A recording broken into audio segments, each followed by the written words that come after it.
actually, I want to start right here. Remember, last week we talked about the Hasmonean dynasty. The Hasmonean dynasty. Do you remember the family of Hasmon? Somebody asked the question, "Who is Hasmon?" Not many people. There's really no good answer. According to Maccabees and Josephus, not Judas Maccabeus, but his father Mattathias comes from the family of Hasmon, and so you have Mattathias. Remember, he's the one who started the revolt against the Greeks, which led to the story of Hanukkah through his son Judas Maccabeus, and then eventually Judas Maccabeus dies, and Jonathan takes over, and then finally Simeon takes over between 142 and 134 BC. And Simeon, he ends up taking control of the Hasmonean dynasty, and he becomes kind of this high priest ruler figure. And eventually he gets permission because of an alliance, an opportunity to make an ally with a war going on with the Seleucids in the north. Remember, if you were with us last week, we talked about the northern king. Well, eventually there was turmoil up with the people that they actually were fighting with during Mattathias's day. They were fighting with those people, and those people had an internal strife going on. And so Simeon was able to actually become an ally to the person who came into power up there, the king, and he ends up becoming, they gave them their own independence. So Israel, for the first time, had their own independence. It's called the Second Commonwealth. If you remember, we talked about that. It's the Second Commonwealth of Israel. The first one, of course, under King David and King Saul and Solomon, even going back to Joshua, Judges, all of that. There's the Commonwealth of Israel from the Old Testament. And then, of course, they lose it all in 586 BC. Everything's completely lost.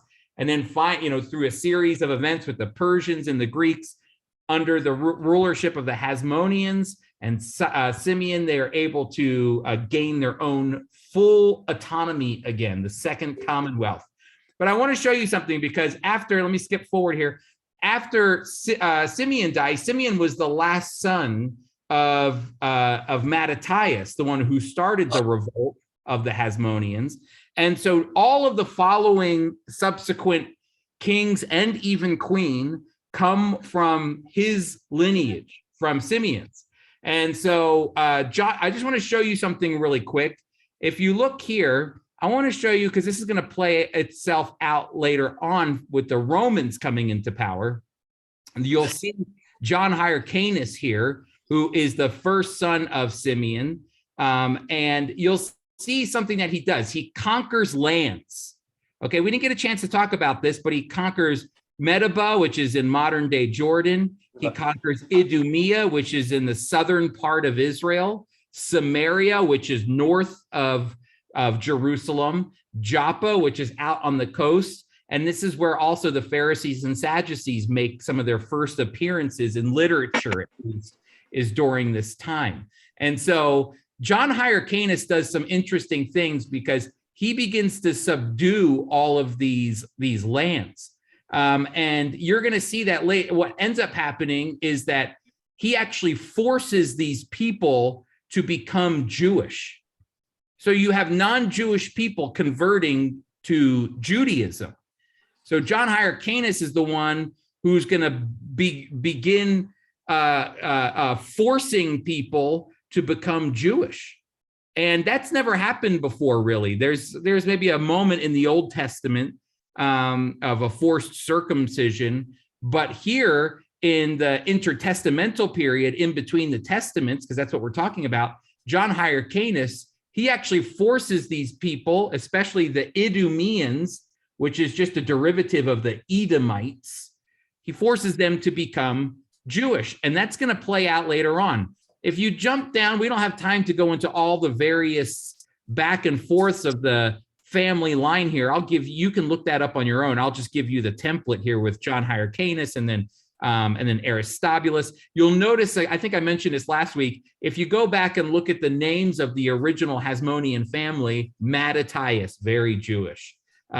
Simeon, very Jewish. Jonathan, very Jewish. And then you begin to move beyond Simeon to his progeny. And what is it? John Hyrcanus. There's some Jewishness in there with John, but definitely has some Greek and Roman influence there. Aristobulus, a very Greek name. You're starting Alexander Jannaeus. You're starting to see that the names are changing because these people, the Hasmonean dynasty, gets very wealthy, very powerful. And of course, when you become wealthy and you become powerful, one of the main things that we're talking about here in the intertestamental period is the fact that the Jewish people were trying to find a way to maintain their identity with the pagan world that was living around them and forcing themselves into the land. Well, guess what? Eventually it happens again, that even the family of Mattathias, the man who started the revolt and the Hasmonean dynasty, even his grandchildren end up becoming and sounding more like Greeks and more like Romans. And so I want you to see something that happens, though, because this whole thing, this Hasmonean dynasty, it falls apart, everybody. If you go down, look at the bottom here, Hyrcanus II and Aristobulus II, these become the great grandchildren of Mattathias.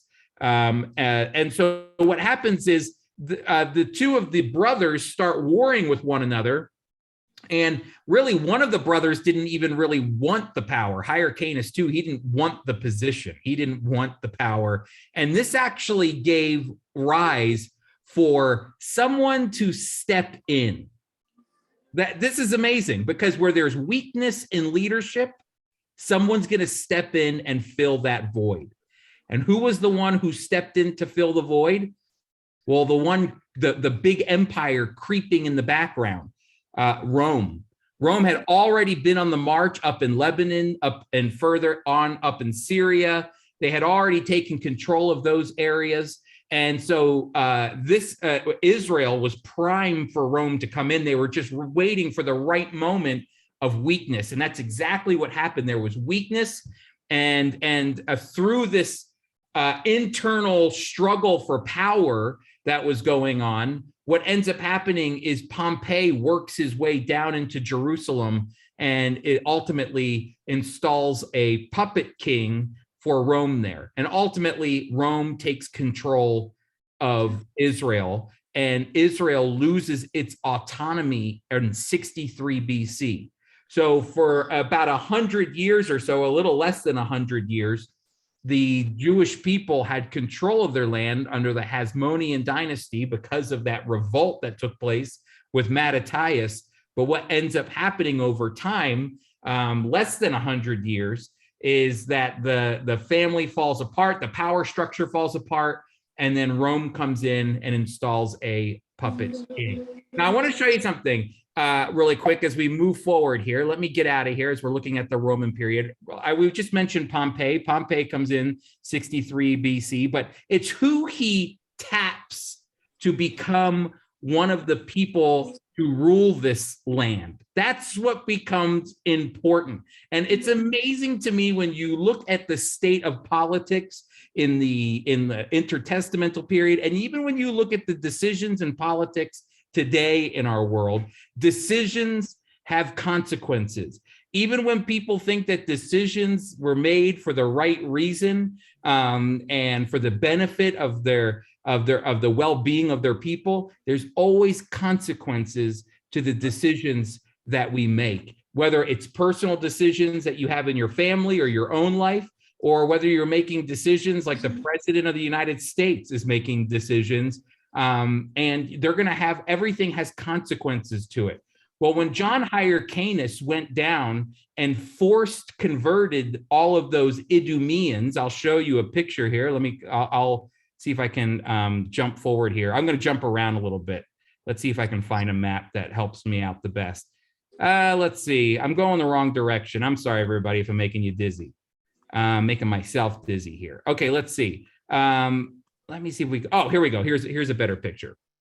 If you see Idumea down there, That's when there was a forced conversion under Hyrcanus down there, okay? And so if you see Idumea at the bottom, there's Judea, okay? And that's when the Hasmoneans had control of that area after the war. And eventually Hyrcanus takes control of the purple area of Idumea there.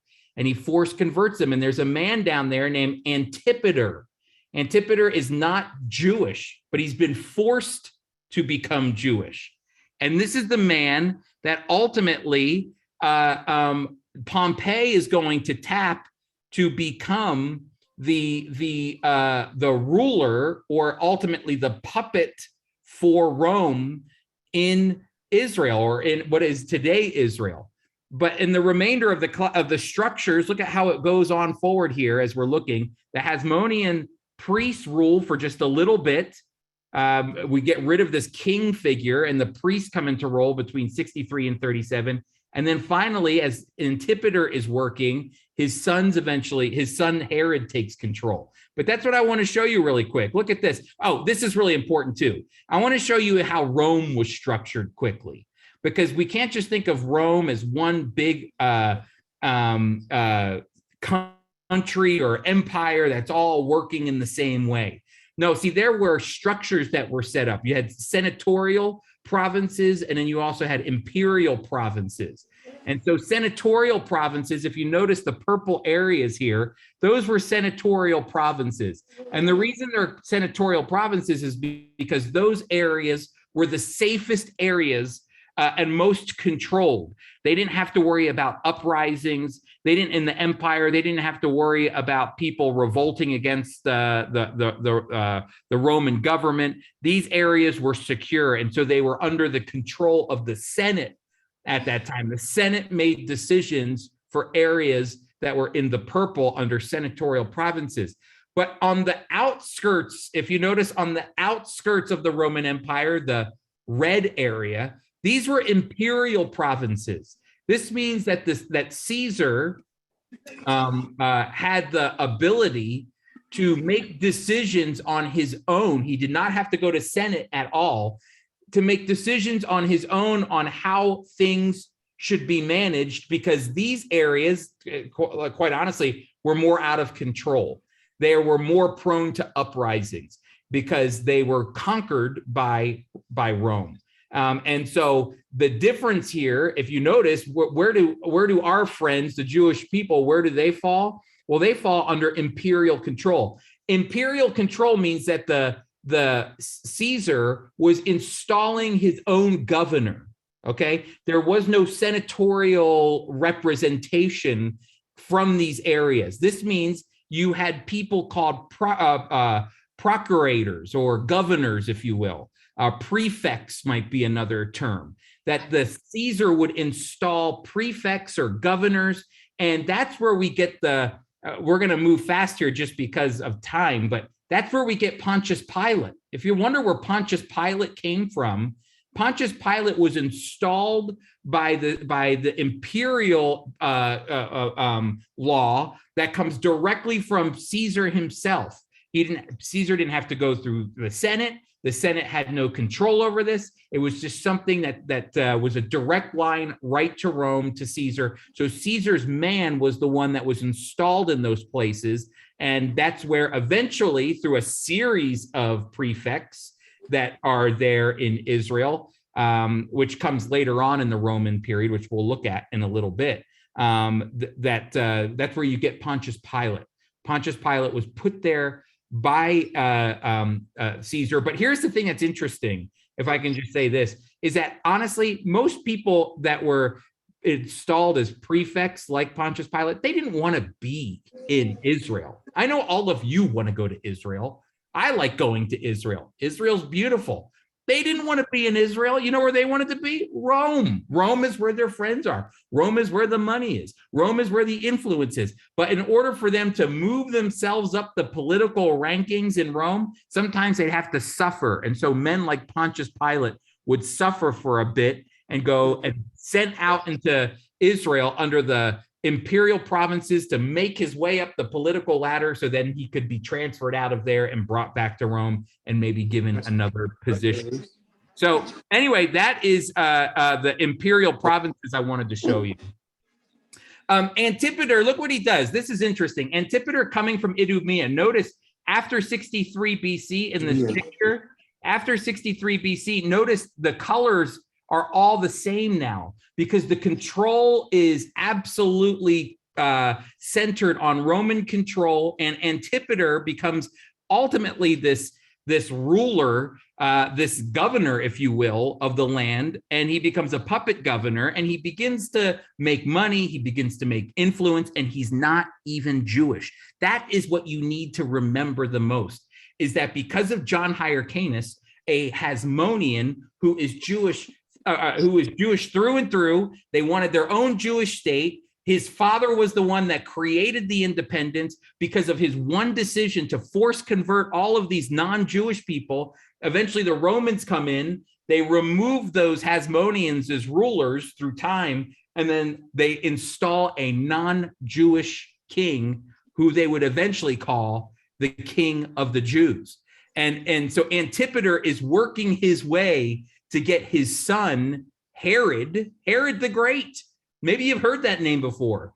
He was around in the Gospels early on. Herod the Great is going to be an incredibly important figure in the world, everybody, in the world that we see Jesus walking around in. Okay, remember, Malachi didn't die and then roll over, and there's John the Baptist in in Matthew. No, there's 400 years in between Malachi and Matthew. That's what we're talking about. And when we're talking about this intertestamental period, what Herod the Great is going to do, who's not even a Jewish man, he's not even, you can imagine what those Hasmoneans, because you know what's amazing is the Hasmonean mindset never goes away.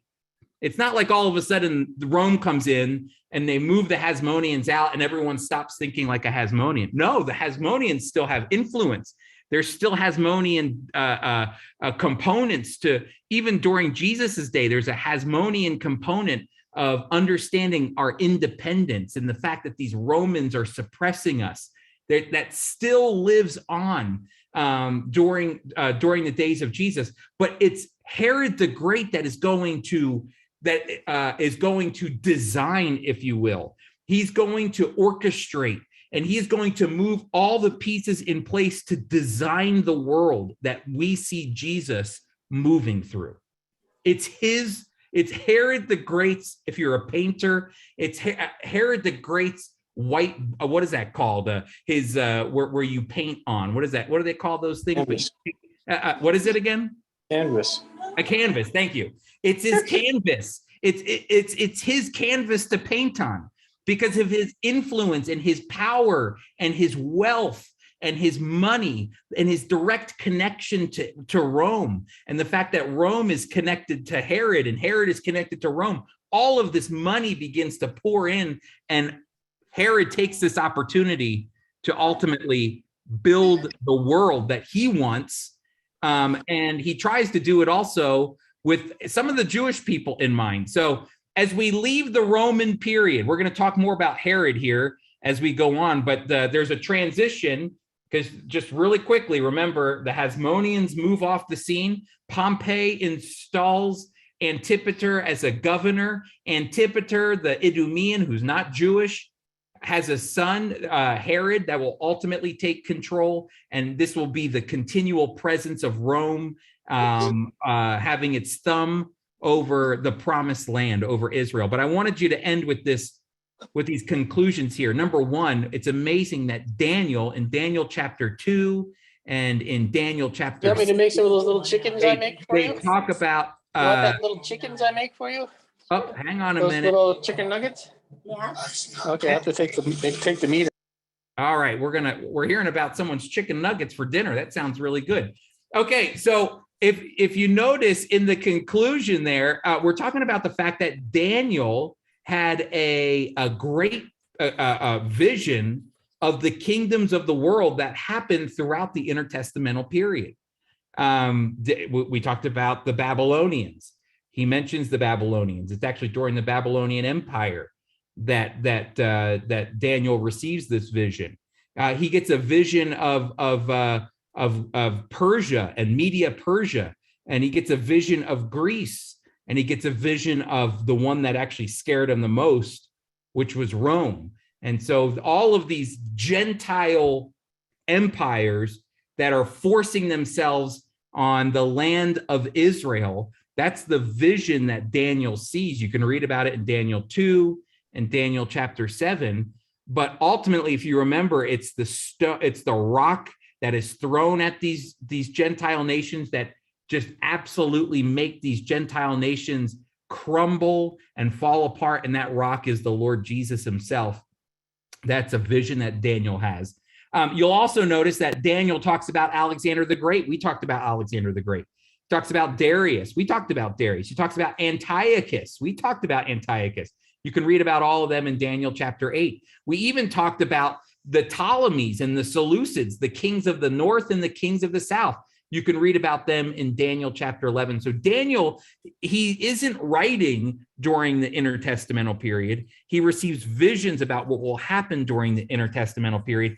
And this becomes important. In fact, his visions are so clear. I think I mentioned to you before. There are a lot of scholars that argue that Daniel is written during the Hasmonean period, or a little bit around the time of the Hasmoneans, because they argue, how could it be that he would be so detailed and so correct to the movements of these individuals and these leaders like Alexander and his empire being divided up among 4 generals and all of these various movements? It couldn't be prophecy. It had to have been written as it was happening, like a newspaper, or after the fact.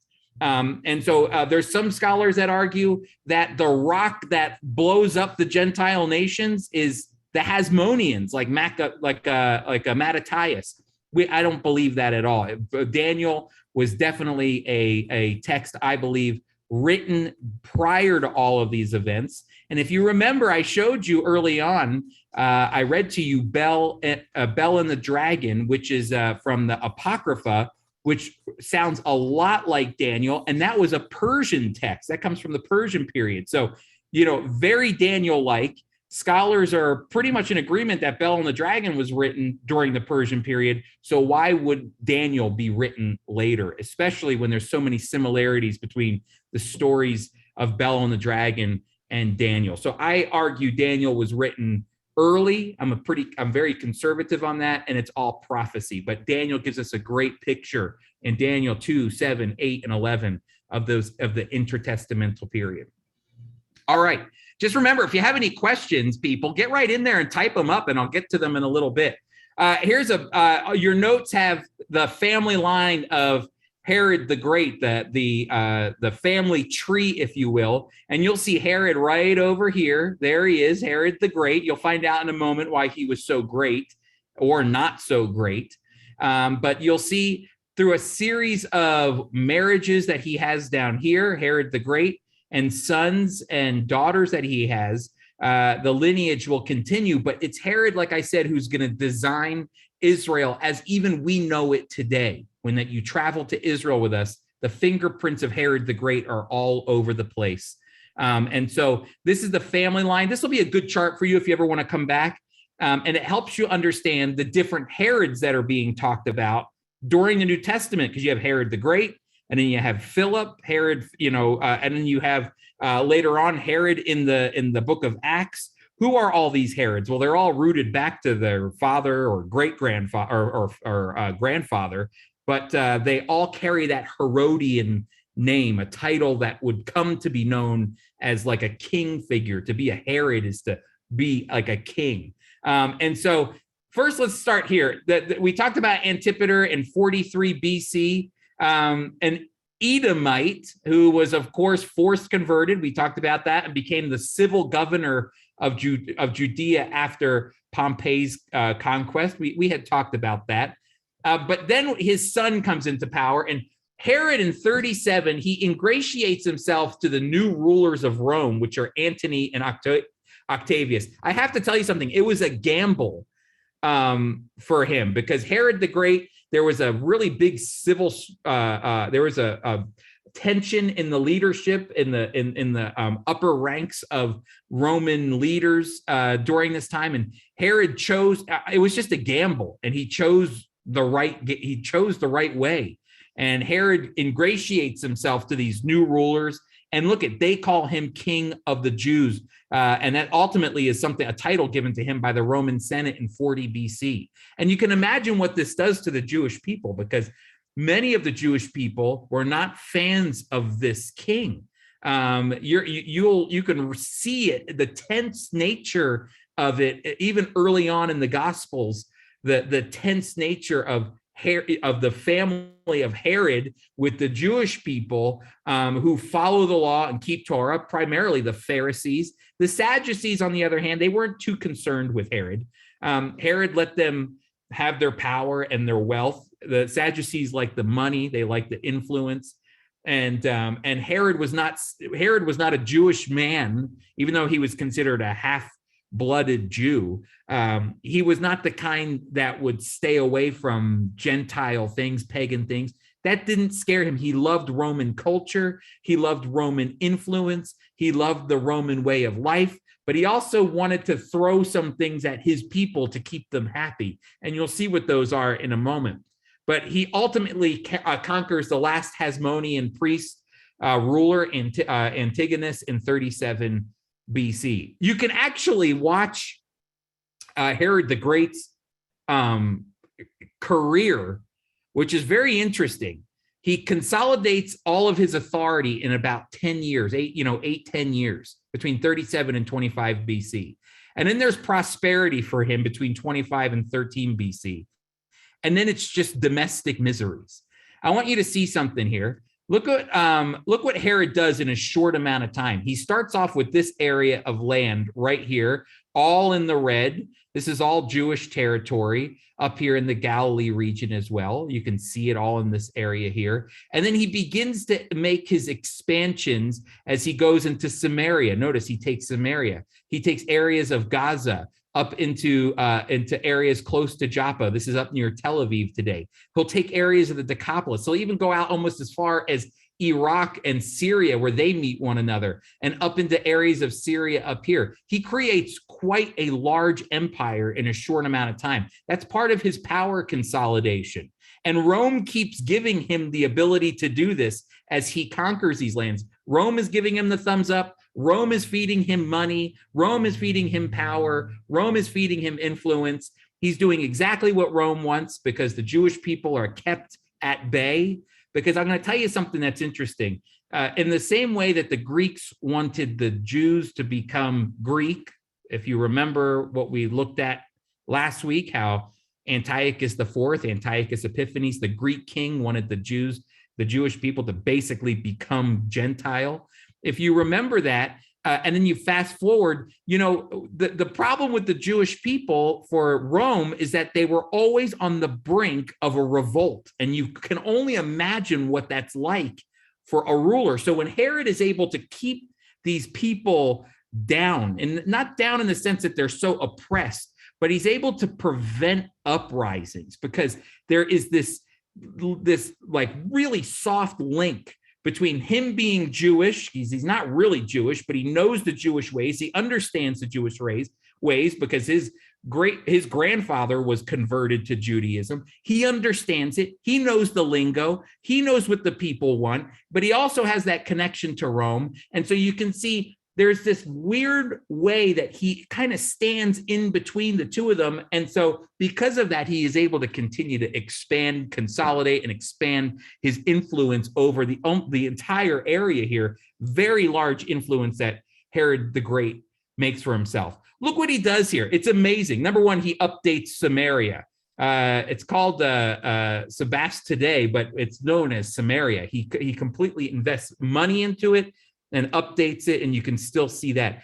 Herod the Great, and remember something, let me go back to this picture. Look at this area. Actually, let me do this picture here, just so you get a better idea of what we're talking about here. Oh, come on, you're killing. There we go. The entire Roman Empire, everybody. The entire Roman Empire. And we're talking about this little tiny area, look at right here, okay? This little area, you see where my mouse is moving? There's Jerusalem. This little area right here is what we're talking about. The influence and the power and the money that's going to be funneled into this area is absolutely amazing. And Herod turns this little backwater town of Rome into something amazing that people from all around the empire will want to come visit. So let me jump back again. I'm sorry, you guys you can yell at me in the chat box. I understand. Okay, so Caesarea by the sea. If you've ever been to Israel and you've been on a tour, you've probably been to Caesarea by the sea. It's named after Caesar. That's what Herod did. He named it after Caesar, Caesarea. And Caesarea was one of the largest, you ready? Largest artificial ports built in the first century.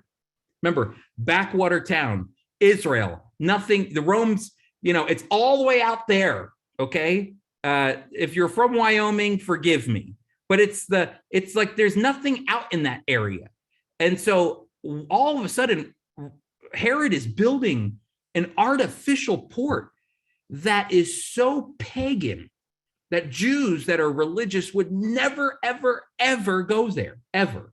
There are statues, Roman statues. There's a Roman theater. There's all of these Roman baths and things that Jewish people would never go visit at all. Herod builds the largest artificial out of nothing, port to welcome Roman trade into Israel. Think about that. And so if you remember in Acts chapter 8, Acts chapter 9, Acts chapter 10, when Peter receives a vision from the Lord Jesus that he can eat unclean things, but it's not about eating unclean things. Remember, the sheet comes down and he says, kill and eat. And Peter says, I'm a good Jewish boy. You can't mix the milk thick with the flake shake. Okay, no, not like that. Like Peter would never do that. Lord, I would never eat anything on this. These clean lips. I'm a good Jewish boy. And he says, no, you're going to eat this because pretty soon you're going to leave Joppa and you're going to go up to Herod's pagan town of Caesarea. And you're going to tell Cornelius, the Gentile, about me, the Lord Jesus. And Cornelius becomes one of the first Gentiles to become saved through the ministry of Peter, all through that. But why would Peter reluctantly go to Caesarea? That's Herod's pagan port city. It's pagan. And so the Sadducees didn't mind going to Caesarea, but this becomes a major, major part of Roman influence coming into the land, because now we have a port where you can have Roman pagan goods coming in. You would never do that down in the port of Joppa. That's very Jewish. Jewish people wouldn't let that stuff in. But now we have a pagan port where we can bring in all of our Roman ways of life. I thought I heard once, and don't quote me on this, but I heard once that Herod was so wealthy that he would have lettuce would start to grow in Rome, and he would put it on a ship so that by the time it came to Israel in the port of Caesarea, it would be almost fully grown and he could eat Roman lettuce in Israel. The things that Herod the Great did because of his wealth and power were amazing. Today, if you ever go to Hebron, from some of our friends of Israel colleagues went to Hebron with a Jewish group a couple months ago. There's a place there called the Machpelah, where Abraham and Sarah and the patriarchs and matriarchs are buried in Hebron. Today, the building, the structure of the Machpelah are built by Herod the Great. He rebuilt that. And again, think about what he's doing there. Everything is very Romanesque if you look at the building structures that are still present. But if you notice, what he's doing is he's trying to placate to the Jewish heart. Oh, I love you, Jewish people. I love my people. Let me make the Machpelah the most beautiful place to honor our patriarchs and our matriarchs. I will make it massive and it will be stunning. And it's so beautiful and so strong and so durable that it still stands today so that you can walk through it 2,000 years later. But here is Herod not only showing his love for Rome, but also pouring his heart out toward his people to keep them in balance. And so he does the Hebron sanctuary, the Machpelah. He builds theaters and hippodromes and aqueducts. Again, now we're moving back to the Gentile way of life. He's updating the systems. He's bringing in infrastructure. And some of the things that the Jewish people didn't want, the religious Jewish people, like theaters and hippodromes. That hippodromes are where you were racing horses and did horse racing, and theaters are not for Jewish plays, they were for Roman plays and pagan plays and things like that. And they believed that there was a hippodrome and even a theater in Jerusalem itself, in Herod's Jerusalem. Massive fortresses, massive, at the Herodium and Masada and Machaeus, these huge fortresses. And it's very interesting to see where he stages these fortresses. Let me see here if I can show you. Watch this, okay, if you can see this. Here's Jerusalem right here, okay? You see where my mouse is? You see it's circling around right here. Here's Jerusalem right here. And if you follow it, see, Herod was always scared that within moments there could be an uprising and he would be out of there. And he needed somewhere to go. So he built fortresses for himself, all the way back down to where his people come from. And it's a staged fortress. So the first one, look at, when you leave Jerusalem, watch my mouse here. Let me zoom it. Oh, no, don't do that, Chris. Let's see if I can zoom. It won't let me. Come on, computer. Let's see, one more time. Let's see if I, nope, it won't let me. I'm sorry. So if you look right here in Jerusalem, when you come down here, here's the Herodium. You can see it right here. And if you see the, I know it's tiny, I'm sorry, it's very close to Bethlehem. Bethlehem's about 5 miles from Jerusalem. The Herodium, you can see Bethlehem from the Herodium. And the Herodium was technically Herod's first stop if there was a revolt and his life was on the line. He could flee to the Herodium to get out of Jerusalem to save his life. But let's say things get really bad. Well, what happens is he could leave the Herodium and come all the way down, you see this here, to Masada. And that's the way he would get out of serious danger, is by going down to Masada. And you have to see what Masada looks like. It's a fortress on top of a plateau that makes it impossible for you to get to. And Herod built this massive fortress atop of a plateau so that just in case there was ever an uprising, or just in case he wanted to flee for the desert for a little bit, you could go to Masada. But the idea was for his own safety. And then finally, the last one was over in this area right here, the Machaeus, which is over here. And he would ultimately flee if he couldn't get away far away enough. He'd come over into this territory, which is modern day Jordan.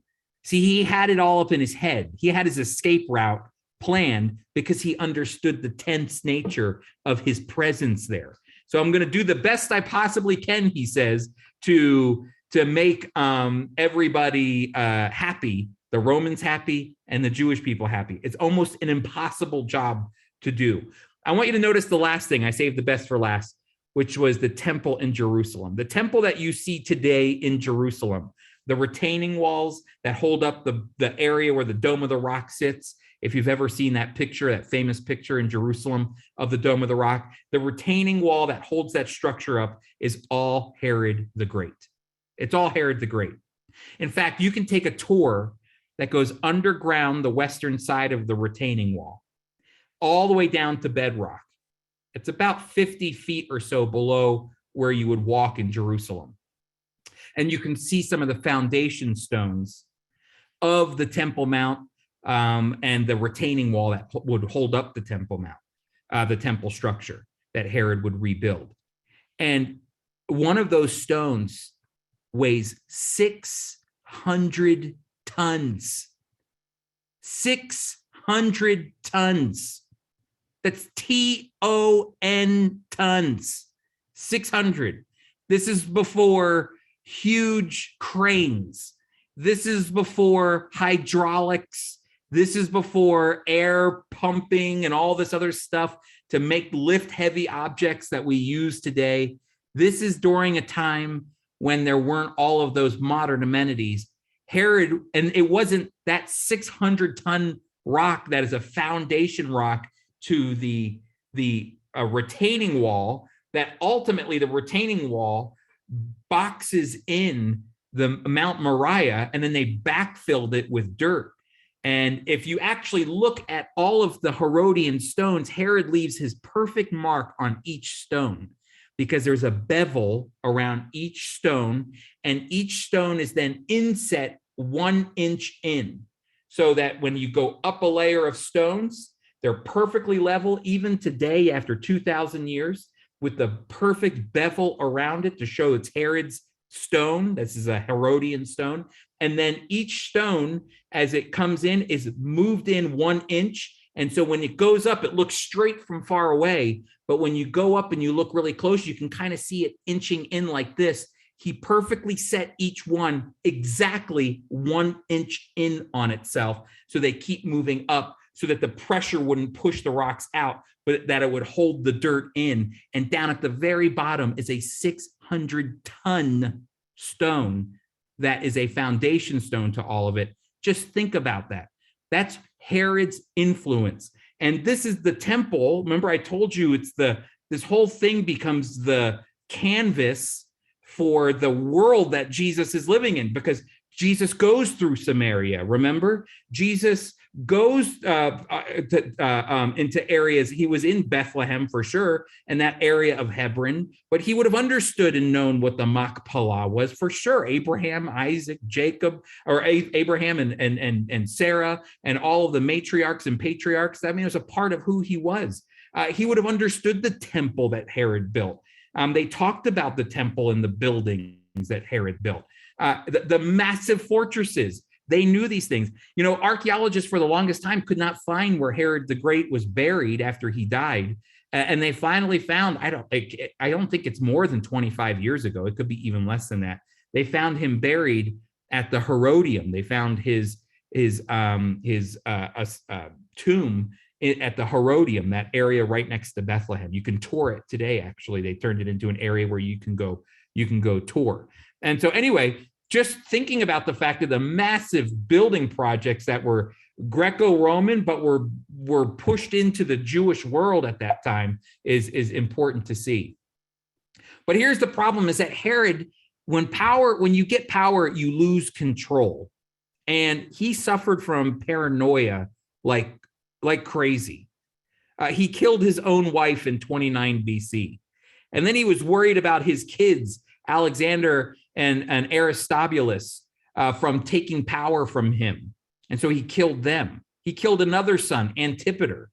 And then, you know, it's easy to see then why Jesus in Matthew chapter 2 would go and murder all of those children in Bethlehem out of fear. Remember, how did even Herod, the guy who kind of grew up in the Jewish world, understood the Jewish way of life, was living in the middle of it, was even ruling over those people. He was called the King of the Jews. When he heard that the Messiah was born, remember, he brought in the scribes and the teachers of the law, and they said, "Hey, remind me really quick again, guys, where is that Messiah supposed to be born?" "Oh yeah, Bethlehem, Micah 5:2. "Oh, okay, Bethlehem. Thanks for letting me know." Okay. Why did he do that? Because he was scared of losing power. And that absolutely just took over his life toward the end of his life. And you can see then why it fits in perfectly. He kills his wife, he kills his sons, and then finally, he goes and he kills these children in Bethlehem, just trying to make sure that the Messiah wouldn't become a problem for him, as people were waiting and seeing and hearing about the fact that Jesus was born. But God in his providence protected Jesus even during this time. And Herod dies miserably in 4 BC. So maybe you're thinking to yourself, wait a minute, I thought Jesus was born at 0. Actually, the calendar's off. It's probably more likely he was born in 6 BC. Herod dies 2 years later, and he was buried in his fortress, the Herodian, like I had mentioned, near Bethlehem. And then what happens is his sons take over. His whole entire world gets divided up. Archelaus gets most of the land here in the red. You see that. And then Antipas gets the purple up at the top in Galilee and down here in Perea. Philip gets all the way out here in modern day Syria. And you can see his entire land gets eaten up. But you know what? Archelaus lasts 2 years, I believe. The son that took the primary area of Judea, Samaria, and Idumea, the prime focus, he doesn't rule well. And he's gone in about 2 years. And that's when Rome installs their procurators or their prefects or their governors. And that really begins to frustrate the Jewish people. Oh, it makes them so angry. Can I tell you something? Do you think Pontius Pilate wanted to be in Jerusalem, in the mountains, in spring, in Israel during Passover? Can I tell you can I show you really quick where Pontius Pilate lived? Pontius Pilate's headquarters was in Caesarea, the port city that Herod built. You see where my mouse is? Look where Caesarea is. It's on the Mediterranean Sea. It's looking out over this gorgeous blue water. It's got the breeze coming in. It's warmer down in that area. It's not up in the mountains where it's probably raining and cold. Here he is, Pontius Pilate is all the way up in the mountains. Why? Because he has to be there for Rome. The only reason Pontius Pilate is in Jerusalem, not Caesarea where he wants to be, but in Jerusalem, is to make sure there isn't a revolt against Rome. Because these Jewish people, they can't stop. They can't help themselves. They keep uprising. They keep popping up. It actually brings up the conversation about the 4 different sects of Jewish people that we know from Josephus. There were 4 different types of Jewish people during the days of Jesus and leading up to the days of Jesus. There were the Pharisees. These were the people who kept the law. They were law, Torah, Torah, Torah. Purification, purification, purification.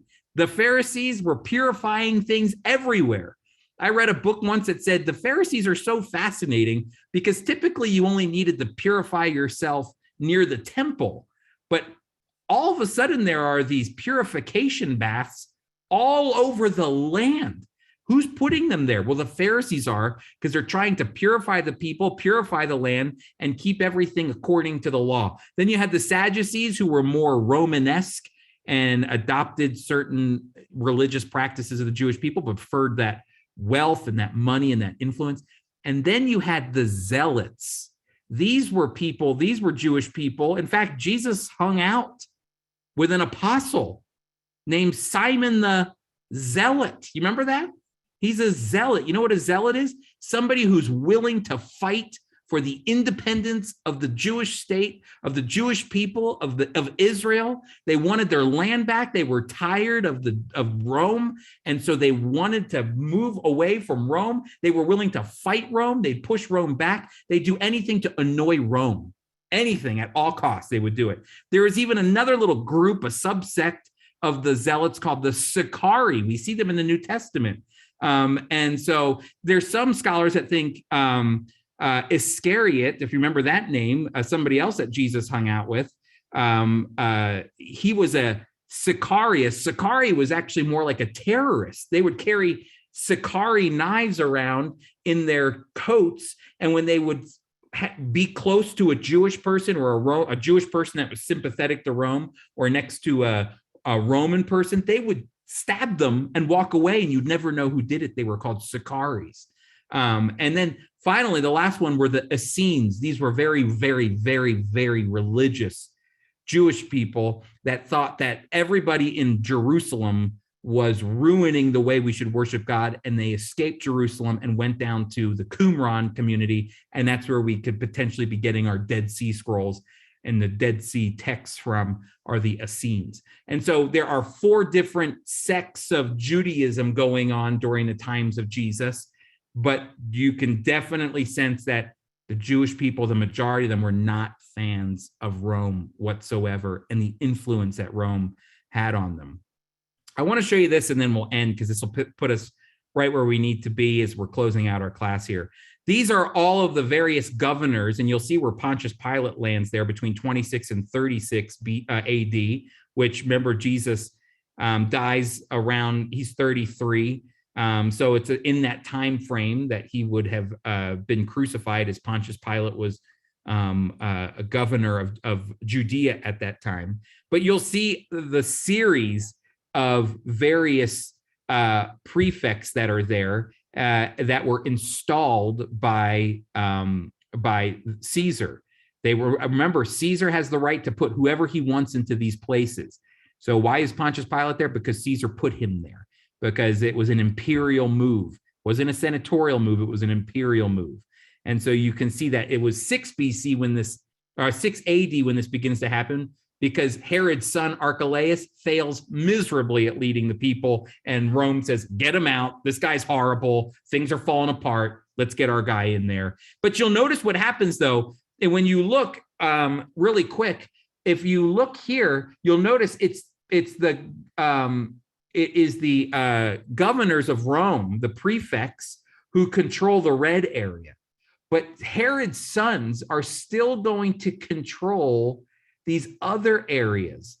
Do you remember when Jesus, the Gospel of Luke highlights this, when Jesus is before Pontius Pilate, and Pontius Pilate finds out that he's from Galilee? Do you remember that? He sends him, it's probably because Herod's son was already in Jerusalem worshiping during Passover. He goes, maybe you should deal with this, because this is out of my jurisdiction. He's in your property, not my property, okay? He's your man, not my man. And that's when he was like, nah, I don't want anything to do with this. It's yours, Pontius Pilate. You handle it. So you can see that there was political, not tension, but Herod had to get along. Herod's children and their children had to still get along with Rome directly, as Rome is directly controlling Samaria, Judea, and Idumea, and yet Herod's family still has control over these areas of Israel at that time.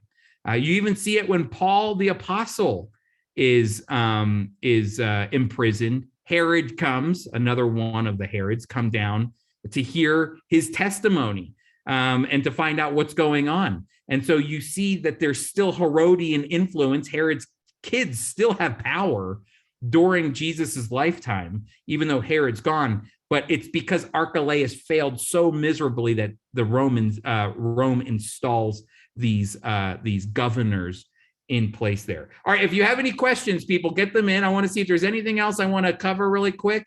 That's about it, I think. Let's see. I just want to make sure I'm covering everything. That's about it. I think we're good. All the notes are there for you to read and to study up on your own. The whole thing ends with this, though. The whole thing ends with the temple being destroyed, just as Jesus predicted it would be. The temple was destroyed because the Jewish people revolted against the Romans, because the Jews were very upset with one of the Roman governors that was installed later on in Israel's history up until 70 AD.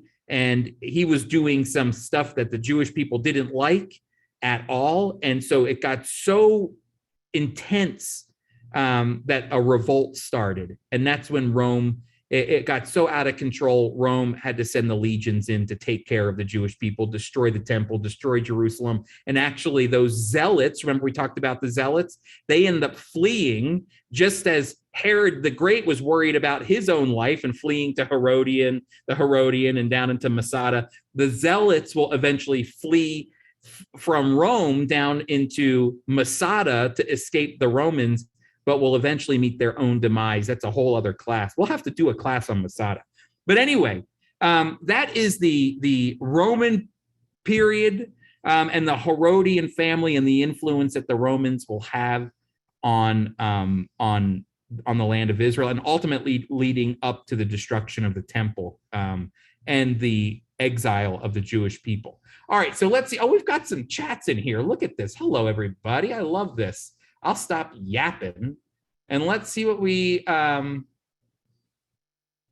let's see what kind of questions we have here. Let me come back. Let's see. Oh, Emmeline, look, we have someone saying, oh, Janice says, Bridges is absolutely wonderful. You'll learn so much. You'll love it. All right, here we go. You got a lot of that there, Emmeline. You should look, everyone encouraging you. Pinky Pinkus, hello, friend. I love seeing you on here. I'm glad to hear from you. Can Steve's book be given to someone Jewish who wasn't raised in a practicing Jewish home and the individual is unsaved? I think so. I actually think Steve does a good job of blending Jewish culture and customs and also his testimony and his faith. So it's a good one, especially for someone who might not have been a practicing Jewish person. So yeah, that's a good one. Matthew Coons writes, how does the period of the Second Commonwealth affect the times of the Gentiles? Great question. It was a small, tiny hiccup. That's why there are scholars that argue that the structures in Daniel are actually more Hasmonean, and the picture is the Hasmoneans defeating the Gentile nations, but that doesn't fit well because the empire that Daniel is frightened at is Rome, and so the Hasmoneans are only a brief moment of a tiny moment of freedom, in the span of thousands of years.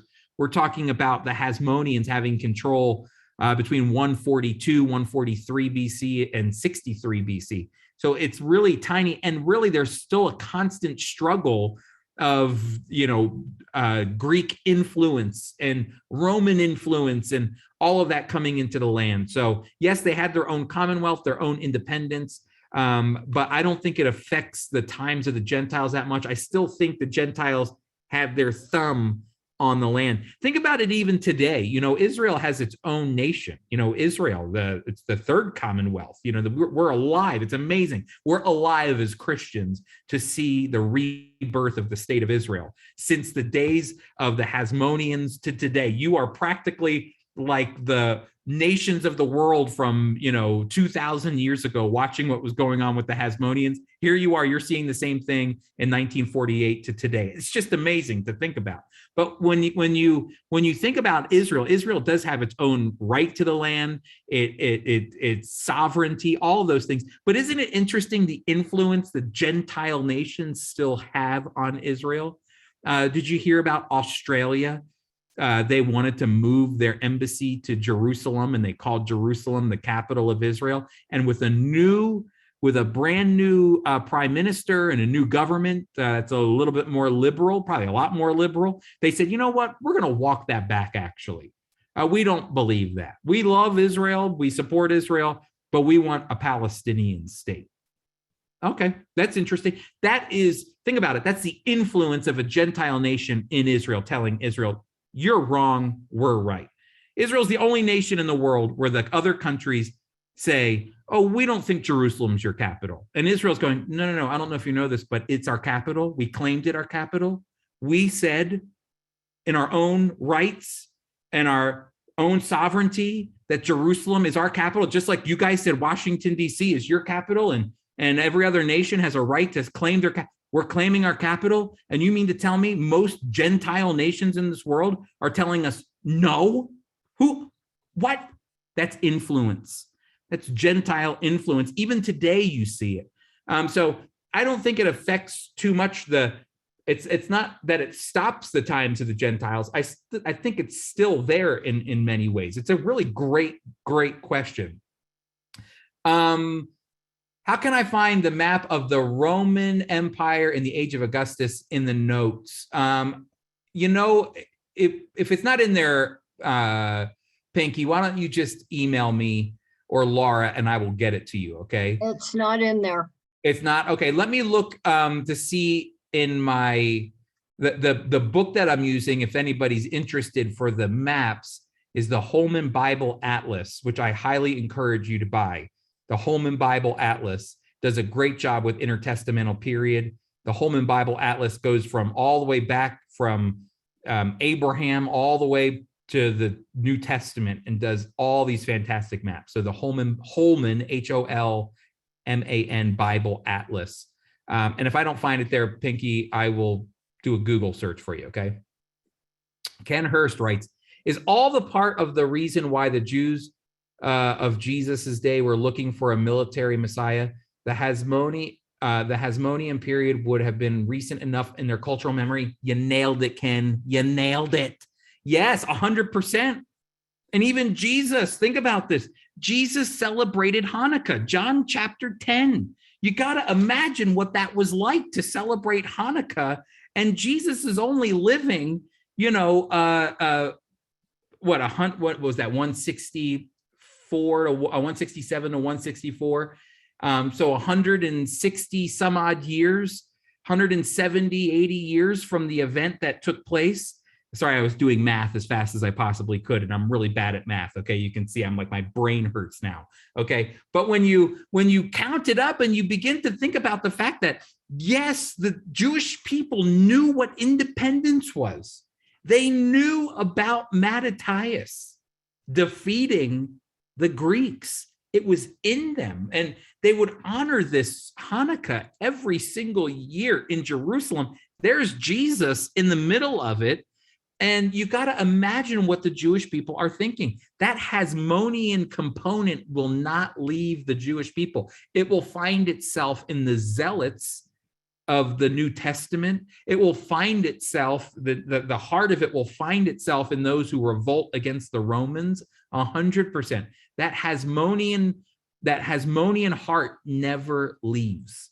In fact, the Hasmoneans were actually beginning to intertwine themselves with the Herodians in some ways for power. The Herodians, Herod's family, wanted to be able to have influence over the Jewish community, and so they married into the Hasmonean families so that there would be some type of tie there. And so, yeah, it becomes very important. That Hasmonean nature does not leave. The spirit of Mattathias does not disappear at all. Great question. Let's see, Daniel's vision. That's really cool. It is really cool. Ben Vasquez, Daniel is a supernatural. It really is a supernatural book. I love Daniel. Matthew Coons, we apparently did not get all the notes that Chris is using. Mine start with the family of Herod. You know what I'm going to have do? I'm going to have Laura do is that in the next final email that goes out with the video that we're doing right now, that we're recording right now, I'll have her put the entire intertestamental history class notes that I use when I teach the class for Word of Life students.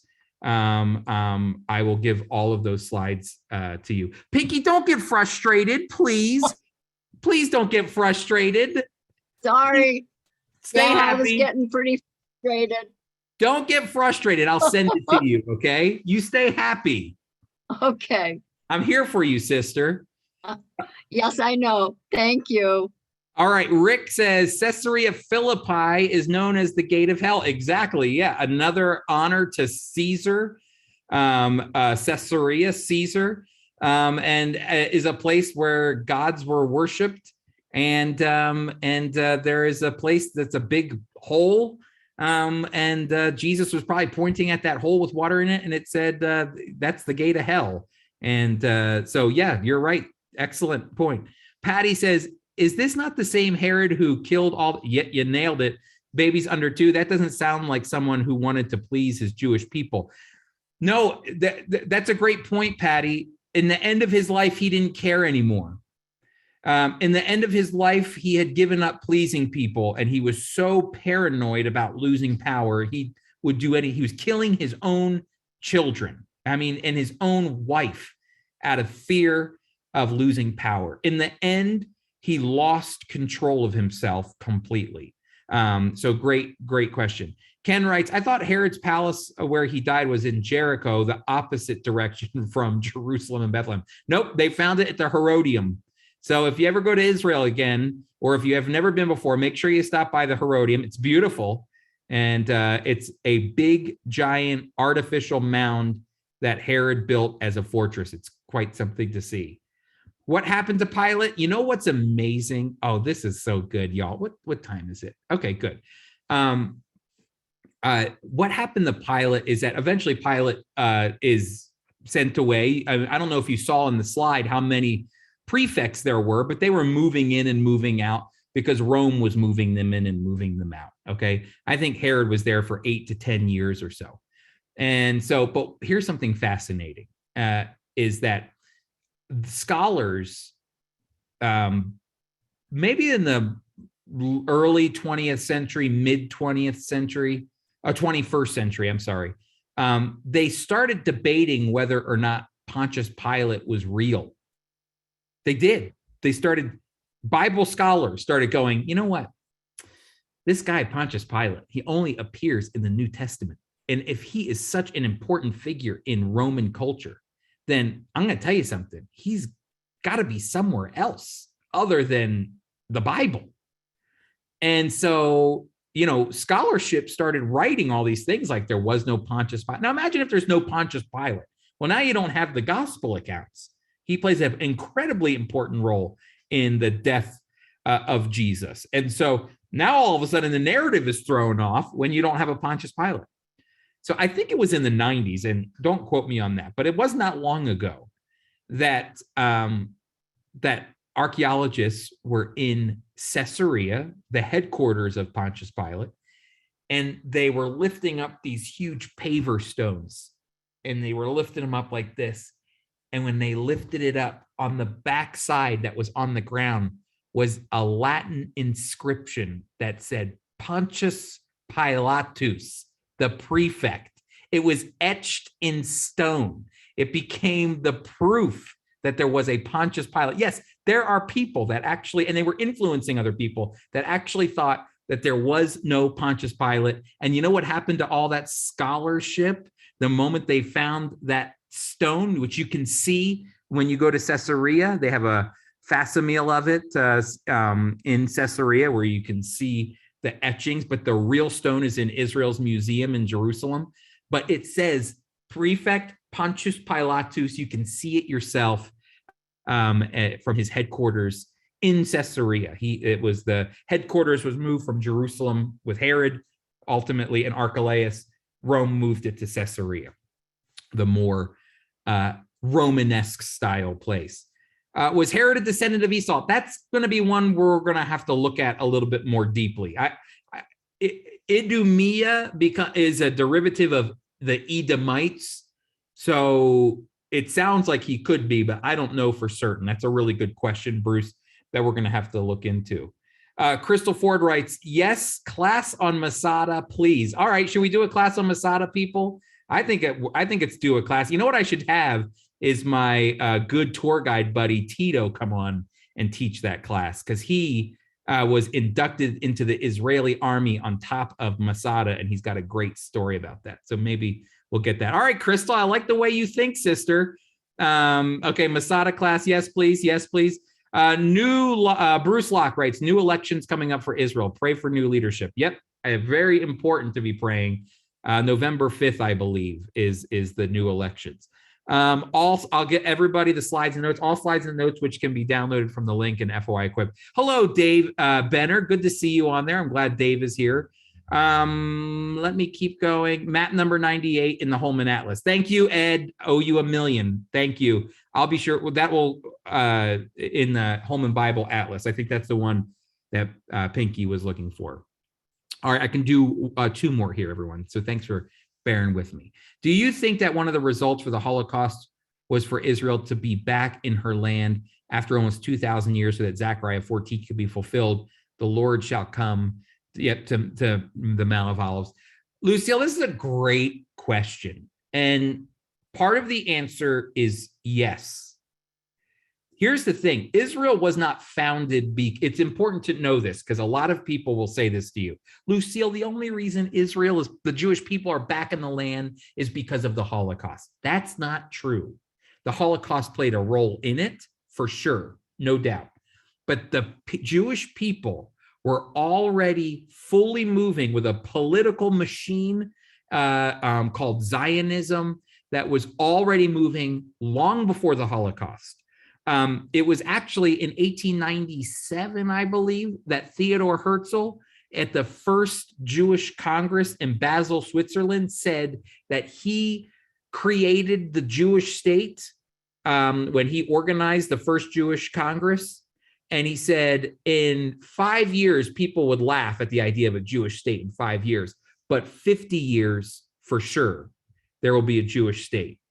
He said that with confidence in 1897. Do you know what happened in 1947, 50 years later? It's almost eerily prophetic. I'm not calling Theodore Herzl a prophet, but I'm saying it's a little bit like, the hairs on the back of my neck are standing up right now. 50 years later, in 1947, the UN gave permission for the Jewish people to establish a Jewish state. 50 years after Theodore Herzl said, maybe not in 5 years, but certainly 50 years, there will be a Jewish state. So there was already movements for creating a Jewish state. But was the Holocaust the reason for it? Partially, yeah. There was a lot of sympathy for the Jewish people, but it's not the only reason. All of the infrastructure for a Jewish state was already created at that point. That's important to remember. It's not like the Holocaust happened and everyone's like, let's go back to the land. No, they were already there. They already had a government. They already had the way they wanted to structure the thing. They already had everything set up so that when that time came for the Declaration of Independence, they were ready to go. Remember, 1917, before the Holocaust, 1917, the British government gave permission for the Jewish, they wanted to help the Jewish people reestablish a Jewish state. It's called the Balfour Declaration. So anyway, great question. How many of his own sons did Herod kill, and how did the other sons survive rulers? I don't know how the other one survived. I think he killed 3 sons, if I remember correctly. Aristobulus, Alexander, his wife, who was a Hasmonean. And I'm trying to remember, I think it might have been 2, but I don't know how the other ones escaped, Betsy. That's a great question. They saw how crazy their dad was and were like, I'm out of here, Dad. I'm not coming back for Thanksgiving, or else, you might have my head on a platter. Okay, everybody, thank you. Thank you for coming. I hope that we do a Masada class. I'll put it in the itinerary for things to talk about next year in our list that we have. I want to thank you so much for coming and for your kindness and encouraging me, your kind emails. And I hope it was informative. I'm sorry if it was too much. We crammed a lot in 3 nights, okay? But I hope that it was informative and gave you a picture of how God was orchestrating. Did you see how he orchestrated everything right to the birth of our Lord and Savior, the real Jewish Messiah, the real King of the Jewish people, Jesus, all of it moving to that moment, and how God preserved his people through all of the upheavals and tension and politics, all of it, the potential of even losing their identity with the Romans and with the Greeks, and yet God did what? He preserved his people. Why? Because he made a promise, Genesis 12:3. You should read it, Genesis 12:1-3. God made a promise to his chosen people, one that cannot be broken. It's eternal. Love you all. Goodbye. Have a great night. Good night. Bye. Thank you. Thank you so much. It was wonderful. Good. I'm glad you liked it. Thank you. Thank you. I'm going to sleep so good tonight. Pinky, don't you be upset, Pinky. Thank you. Don't you be upset at me, okay? I am not upset. We're friends. Of course we are. Pinky, if for some reason I thought you were a West Coaster, but you're an East Coaster. I'm outside of Philly. Why did I think you were from the West Coast? I have no idea. Shame on me. I'm from the West Coast. Who's from the West Coast? Betsy. Betsy, you're from the West Coast. That's right. Yes. What part of the West Coast again? I'm in the Antelope Valley, Lancaster, Palmdale, California. It's north of Los Angeles. Amazing. Did you do bridges yet, Betsy? I'm in it right now. Fantastic, because we need some people from Southern California in that, okay? Yeah, look, we still got sunshine here. Oh, don't make us jealous, Betsy. Come on. I'm up in Calgary where it's freezing now, okay? I'm in Canada. Yeah. I'm in Paul Lamont territory. Welcome to Alberta, Chris. Thank you. Wait, who just said that? Bernice. Bernice, where are you? Let me see. Oh, hi, Bernice. Are you in Alberta right now? Yes, I am in Alberta. I live in Alberta and I live about 2 hours north of Calgary. Are you in Edmonton? Is that Edmonton? No, it's close to a small town called Innisfail. It's about halfway between Calgary and Edmonton. Amazing. Well, I'm so glad to be closer to you, Bernice. Yeah.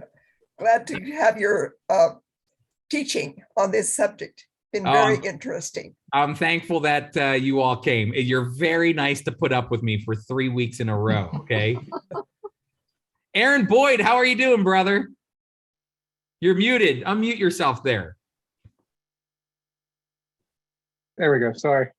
I'm well. How are you, Chris? I'm doing good. Aaron, where are you from? I'm in Rising Sun, Maryland, so right on the line, Pennsylvania, Maryland line there. Okay, I like it. I like it. Glad to have you. Were you a part of all 3 classes? I was a little late to the last 2 just because of work and stuff, but yes, I've really enjoyed it. Thank you so much for sharing this with us. Oh, good. I am really glad that you came. I'm glad that you're here. This is the first time I'm seeing your face. That's why I called you out like that. That's great. Oh, look, we got Dave Benner. Hi, Dave Benner. Hello, Chris. How are you? Good, sir. How are you doing? Good. Thank you. Good. Good I'm glad that you're here. Everybody, just FYI, Dave Benner, chairman of the board for Friends of Israel. So when the chairman comes to your class, you must be doing something right, right? I need to learn things too. Hello, everybody. Hi. Hello. Thankful for you, Dave. Thanks for being here. My pleasure. All right, everybody. Well, I've been up since 2:30 in the morning, 2:45. I'm ready. I don't even know what I'm saying anymore. So don't hold me, I don't even know. Don't hold me accountable to it. Okay. But great to see you all. God bless. We'll see you soon. Come back. Hey, wait. Oh my goodness. Register for this fall's classes coming up. The whole theme of this fall is Christian support for Israel. We're going to be having that International Christian Embassy in Jerusalem's deputy, Daryl, heading on November 2nd. And then Paul Pierce, starting November 10th, is going to teach on Zionism, which is really important to who we are as Christians in support of Israel and the Jewish people. And then we're going to have David Brogg, who is the former executive director of CUFI, Christians United for Israel, on to talk about Christian Zionism in December. So you can go on right now and register for all those. I hope to see you there. Come out, support Israel and the Jewish people, okay? We'll see you soon. Bye-bye. Bye. Bye, thanks. Take care.